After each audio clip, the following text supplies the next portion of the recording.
विविध मागण्यांसाठी S T कर्मचाऱ्यांनी बंदची हाक दिलेली आहे. आपण या दृश्यांमधून पाहू शकताय, गुहागरमधली ही दृश्य आहेत.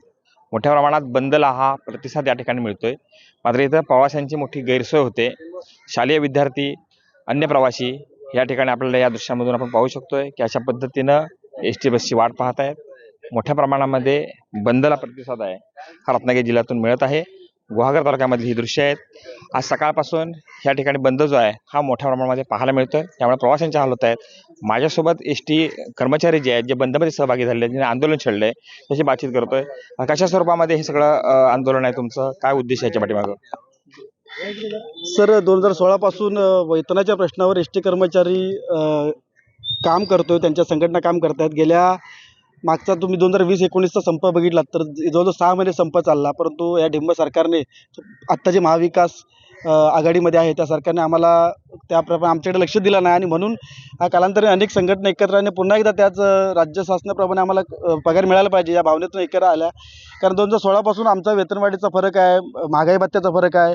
या सगळं जे आमचं जे न्याय हक्काचं आहे, आम्ही सरकारकडे जास्त मागत नाही आहे. आमच्या जे न्याय हक्काचं आहे तेच आम्ही सरकारकडे मागतो. परंतु सरकार एवढं आमच्या बाबतीत उदासीन का? कारण आज मुख्यमंत्री महोदयांनी राज्यभरात इतक्या वेगवेगळ्या सुविधा, लोकांना सवलती, योजना आणल्या आहेत की खरंच लोक खूप त्यांच्यावर प्रेम करतात किंवा त्यांना नक्की निवडून देतील असं एकंदरीत वाटतं. आम्ही पण त्यांच्यावर प्रेम करतो. आम्हाला मुख्यमंत्री साहेबांनी इतकीच विनंती आहे की त्यांनी आमच्यासुद्धा मागणीला महत्त्व द्यावं. आता सध्या गुहागरमध्ये हा तुमचा बंद आहे. बंदमध्ये किती लोक सहभागी झालेले आहेत? कसा बंद म्हणायचा हा? बंद म्हणजे हा खरं तर धरणे आंदोलन आहे. धरणे आंदोलनाच्या पार्श्वभूमीवर ही लोक सर्व उत्स्फूर्तपणे आमचे एस टी कर्मचारी या आंदोलनात उपस्थित आहेत.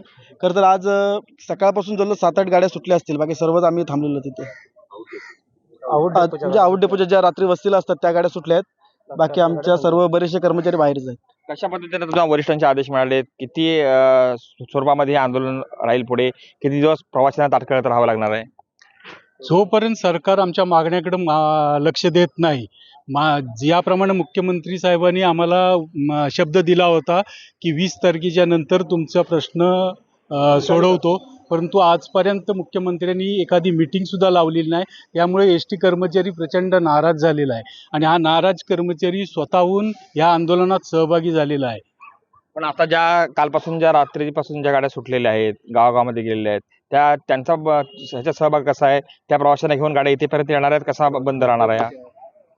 ज्या रात्री गाड्या सुटलेल्या आहेत त्या जिथं जिथं डेपो आहेत तिथं तिथं जात आहेत आणि तिथल्या परिस्थितीवर प्रत्येकजण वेगवेगळ्या पद्धतीने निर्णय घेतोय. आमच्याकडं ज्या वस्तीला गाड्या गेल्या होत्या त्या आता काही अंशी परत आलेल्या आहेत या डेपोत आणि अजून काही गाड्या परत येणार आहेत. तुम्ही सगळे फिरत असता, म्हणजे गाडी नेत असता, चिपळूणमधली परिस्थिती काय राहिलेली आहे आणि देवरुख किंवा संगमेश्वर पूर्ण जिल्ह्याची परिस्थिती कशी राहिलेली आहे? आता संपूर्ण जिल्ह्याची संमिश्र प्रतिसाद आहे.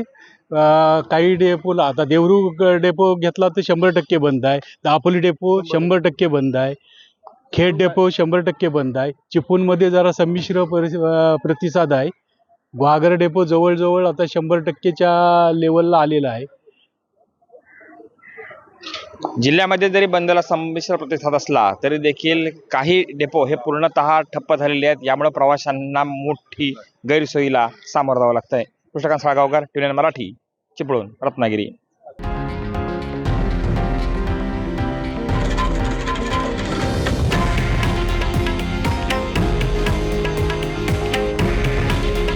हे आहे देशातील नंबर 1 न्यूज नेटवर्क आणि आपण पाहत आहात TV9 मराठी. काळजी तुमची, हित महाराष्ट्राचं.